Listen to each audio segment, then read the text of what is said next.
All right, so ready to dive into some de-escalation techniques. Let's do it. You sent over this document, de-escalation techniques.pdf, and it's really got me thinking about how we handle those conversations where, you know, things start to get a little bit heated Yeah, and you need a way to bring the temperature down and actually talk to each other. absolutely. It's not just about, like, calming the other person down. Right. It's about really understanding what's going on beneath the surface. Yeah. It's about shifting from just reacting in the heat of the moment to being more proactive hmm and figuring out how to turn what could be a really explosive situation into something more productive. Totally. And one of the things that I thought was really interesting in this document was how much emphasis it puts on the environment. Yeah. It seems so simple, like just that one line, move to a private area. Right. But they give these really interesting examples, Mhm. like thinking about moving an agitated patient from, say, a really crowded waiting room to a calmer exam room. Yeah. Or, even taking a tense workplace disagreement from a busy hallway into a private office. Mhm. It seems like such a small thing, Right. but, I mean, we all know it can really change the whole tone of a conversation. So what's the psychology behind that? Why is that so effective? Well, I think a lot of it has to do with when we're in a stressful environment, our bodies often go into that fight or flight mode, Oh, yeah. right? Like your heart rate increases, your breathing gets faster, Mhm. your body's basically priming itself for danger. Yeah. And when that's happening, it's really hard to think straight, to manage your emotions, Yeah. could have a rational conversation. It's like our brains get hijacked by stress. Exactly.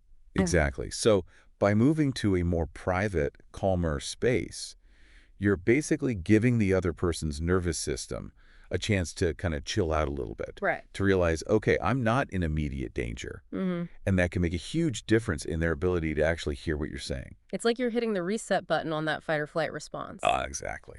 So you've got the calmer environment. What's next? This document talks a lot about empathy, but not just, Yeah. like just paying lip service to it, but really meaning it. Right, right. So how do we do that? Well, a big part of it is active listening, really tuning in to what the other person is saying, hmm trying to see things from their perspective, even That's if, frankly, you don't agree with them. Yeah. And this document, it's packed with these phrases that do exactly that. Really? They're so subtle, Okay. but they can make a huge difference. Like, for example, instead of saying something like, calm down, which can feel kind of dismissive, Right. you could say something like, I can see how frustrating this situation must be for you. hmm I understand why you're upset. You're validating their feelings without judging them. Right. And that validation can be so powerful because it shows them that you're really trying to meet them where they are. Absolutely. So what about this one? It sounds like you're feeling incredibly overwhelmed. Anyone in your situation would be struggling. Perfect example. So you're normalizing their experience. Exactly. You're letting them know that they're not alone in feeling that way, Mm-hmm. which is so important. Yeah. Because it's so easy to feel like you're the only one going through something, Yeah. especially when you're in that heightened emotional state.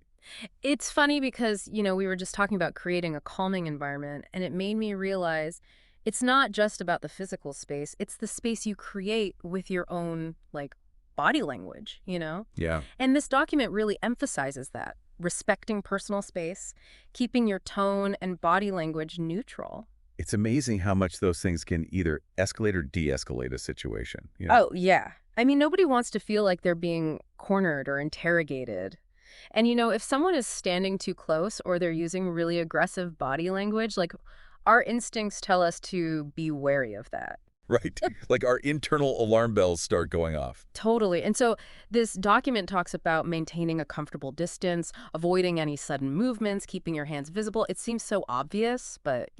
Right. I think we've all been in situations where you kind of feel that little, like, ooh, okay, something's off here. Absolutely.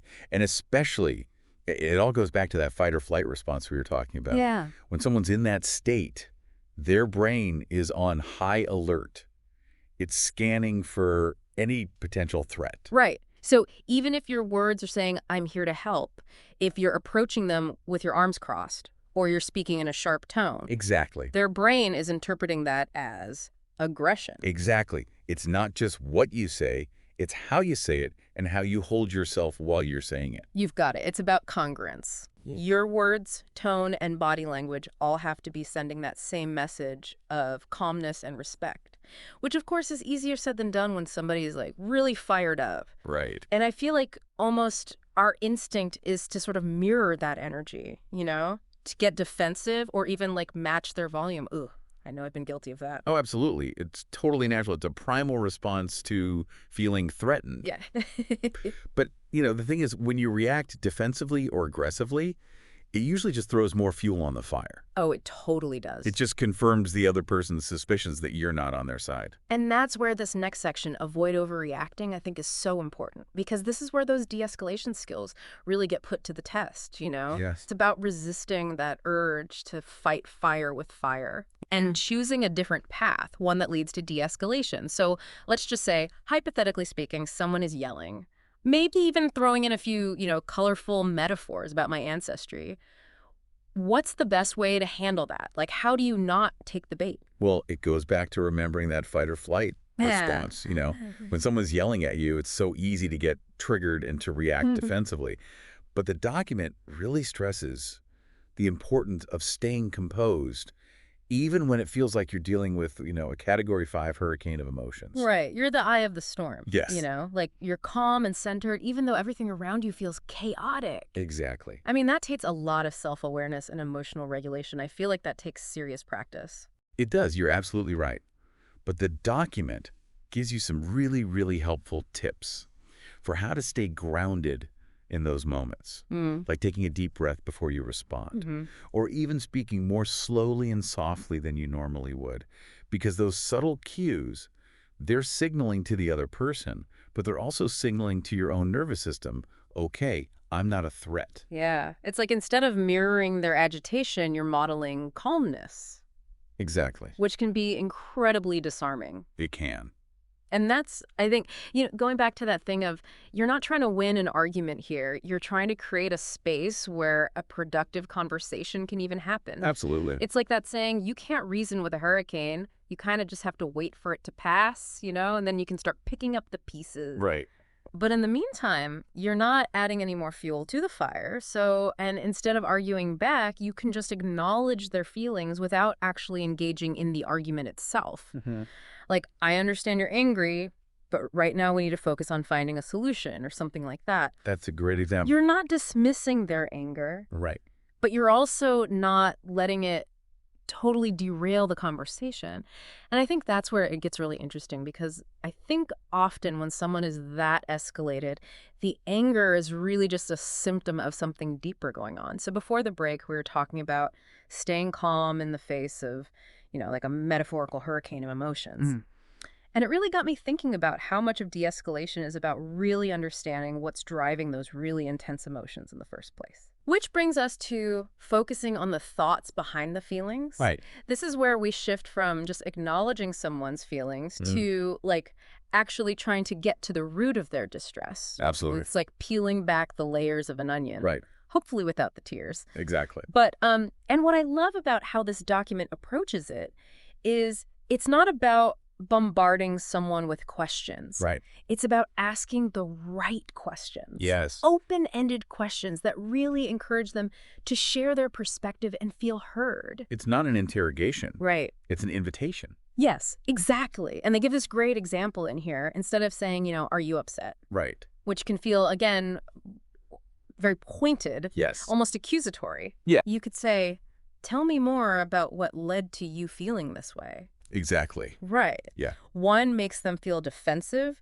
The other one invites them to kind of open up and share their story.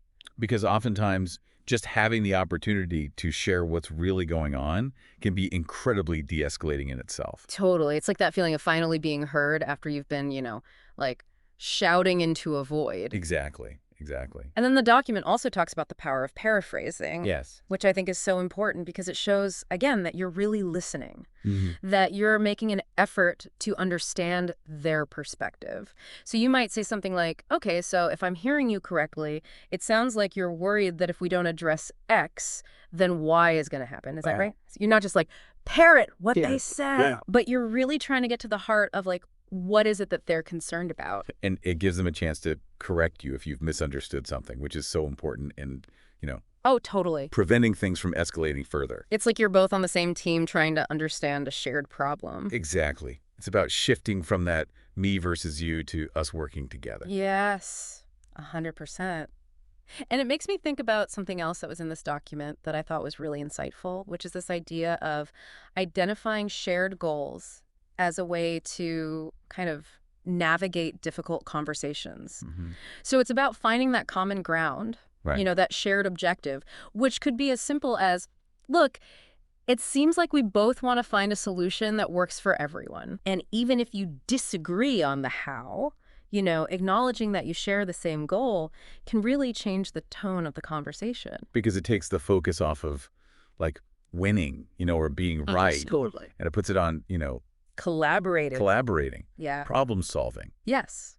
It's like saying, okay, we might see things differently, but let's put our heads together and figure out how we can move forward in a way that works for both of us or for everyone involved. Exactly. Such a good point and so relevant. I mean, not just in those big heated arguments, but honestly, even in everyday disagreements. Yep. It's a really subtle shift, but it can make such a big difference. So listeners, next time you find yourself kind of heading into a tough conversation, remember, it's not about winning. It's not about changing someone's mind. It's about really listening with empathy, staying calm, being respectful, and trying to find a way to move forward together. We really hope this deep dive has given you some tools to navigate those challenging conversations more effectively.